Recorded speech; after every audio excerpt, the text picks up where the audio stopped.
Caribbean দ্বীপ জুড়ে তাণ্ডব চালিয়েছে হারিকেন মেলিসা। 28 অক্টোবর সকালে স্থানীয় সময় অনুযায়ী জ্যামাইকার দক্ষিণ পশ্চিম উপকূলে নিউ হোপ এলাকার কাছে এই মারাত্মক ঝড়টি আছড়ে পড়ে।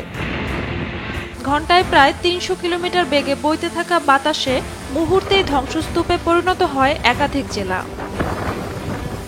হারিকেন মেলিসা ক্যাটাগরি 5-এর সর্বোচ্চ মাত্রার শক্তিশালী ঝড়। প্রবল ঝড়ো হাওয়ায় ভেঙে পড়েছে ঘরবাড়ি, ছিঁড়ে গেছে বিদ্যুৎ লাইন, ধসে পড়েছে সড়ক ও সেতু। জ্যামাইকার রাজধানী কিংস্টন সহ দক্ষিণ ও পশ্চিমাঞ্চলের বহু এলাকা বিদ্যুৎবিহীন ও যোগাযোগ বিচ্ছিন্ন অবস্থায় রয়েছে। কর্তৃপক্ষ জানিয়েছে জরুরি উদ্ধার কাজ শুরু হলেও তীব্র বৃষ্টি ও ঝোড়ো বাতাসে তা ব্যাহত হচ্ছে। আন্তর্জাতিক সংস্থাগুলি, বিশেষত বিশ্ব আবহাওয়া সংস্থা, মেলিসাকে এই শতাব্দীর সবচেয়ে শক্তিশালী ঝড়গুলোর মধ্যে একটি অভিহিত করেছেন এবং জনসাধারণকে সতর্ক করেছেন যে ঝড়ের ধাক্কায় তীব্র বৃষ্টিপাত, বিস্তৃত বন্যা ও খারাপ ঢেউ আসবে। শতাব্দীর সবচেয়ে শক্তিশালী এই ঘূর্ণিঝড় ইতিমধ্যে ক্যারিবিয়ানের অন্যান্য অংশ ধ্বংস করে নতুন দিকে মোড় নিয়েছে বলে জানাচ্ছে আমেরিকান সংবাদ মাধ্যম।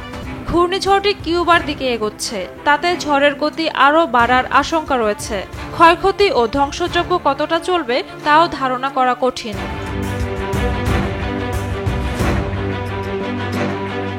প্রাথমিক রিপোর্টে বলা হয়েছে অঞ্চল জুড়ে মানুষের জীবন ও জীবিকার উপর গভীর প্রভাব পড়বে।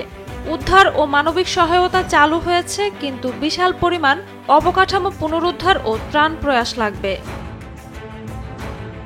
ঝুমা মৃধা, বৈশাখী সংবাদ।